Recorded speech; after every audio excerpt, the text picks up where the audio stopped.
न्यूआ जियोचन को नया हेवन बनाना चाहती थी, तो जियोचन ने कहा कि आप तो ये जानती भी नहीं हो कि मैं किस तरह का पर्सन हूँ, तो फिर आप इतनी बड़ी जिम्मेदारी मुझे कैसे सौंप सकती हो। न्यूआ उससे रिक्वेस्ट करती है कि प्लीज इसके लिए मना मत करो, मैं काफी लंबे वक्त से तुम्हें ऑब्जर्व कर रही थी, उसके बाद ही तुम्हें चूज कर रही हूँ। जियोचन सोचता है कि वो मुझे काफी वक्त से ऑब्जर्व कर रही थी, उसका चेहरा और उसकी ब्रीथ तो मुझे कुछ जानी पहचानी लग रही है।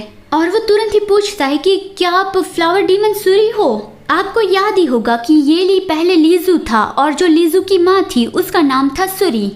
न्यूआ बताती है कि सूरी मेरे सोल का एक अंश थी, नए हेवन को चुनने के लिए ही मैंने मेरे सोल के एक अंश को दुनिया में भेजा था सूरी की मदद से, और उसने तुम्हें जो तियांशु पावर दी थी उसकी मदद से मैंने तुम्हारी पूरी जिंदगी देख ली है। तो अब जियोचन को समझ में आया कि ऐसी बात थी, बहुत पहले से ही ये प्लान बन चुका था और उसे ये पता ही नहीं था कि इतने महान प्लान का वो मेन हिस्सा था। जियोचन कहता है इसका मतलब कि आपको बहुत पहले से ये पता था कि मैं कभी भी अपना ऐसा नसीब एक्सेप्ट नहीं करूंगा जिसमें कोई मुझे कंट्रोल करे, मतलब कि वो पुराने हेवन के कंट्रोल में नहीं रहना चाहता था और उसे मारने की कोशिश कर रहा था। न्यूआ कहती है हाँ मैं ये समझ रही हूँ कि तुम बहुत ही स्ट्रॉन्ग पर्सनालिटी वाले हो, लेकिन मुझे गलत मत समझना, सूरी मुझसे जुड़ी हुई है लेकिन वो पर्सन एकदम ही मुझसे अलग है। उसकी अपनी जिंदगी थी, अपने विचार थे, उसने अपनी मर्जी से तुम्हारे बच्चे को जन्म दिया और अपनी मर्जी से ही तियांशु पावर तुम्हें दी थी, उसमें मैंने कोई भी दखल अंदाजी नहीं की थी।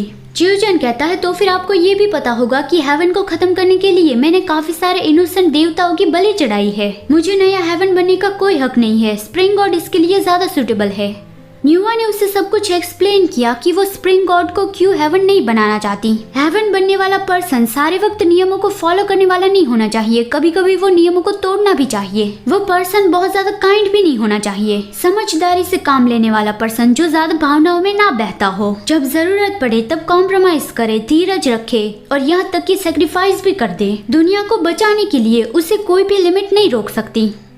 स्प्रिंग गॉड की बात करें तो मतलब कि ये लेकी उसके अंदर बहुत सारी अच्छाई भरी हुई है, वो बहुत ही इनोसेंट है। तो न्यूआ जियोचन से पूछते हैं कि इतनी बड़ी जिम्मेदारी क्या तुम उसे सौंपना चाहते हो, तुम उसे इतनी सारी मुश्किलों से गुजरने देना चाहते हो, मुझे तो इस काम के लिए तुम ही ज्यादा सूटेबल लग रहे हो।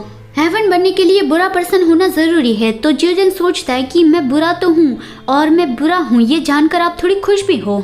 न्यूआ उसे एक शपथ लेने के लिए कहती है कि क्या वो नया हेवन बनने के लिए तैयार है। जियोचन उसे मना करना चाहता है, वो फिर से इतनी बड़ी जिम्मेदारी अपने सर पर नहीं लेना चाहता, लेकिन वो इस बार ऑनेस्टली सोचता है कि क्या मैं सच में इस दुनिया से गायब हो जाना चाहता हूँ। इस बार वो थोड़ा सेल्फिश बनना चाहता है, अगर वो ऐसे गायब हो गया तो फिर उसे थोड़ा रिग्रेट होगा। वो इस बार इस दुनिया में वापस जाना चाहता है क्योंकि कुछ लोग हैं जो उसका वापस आने का इंतजार कर रहे हैं, एक ऐसी जगह है जहाँ पे वो वापस जा सकता है। तो फिर जियोचन ने तय किया कि इस बार मैं सिर्फ पूरी दुनिया के लिए नहीं जीऊंगा, मैं अपने लिए भी जीऊंगा।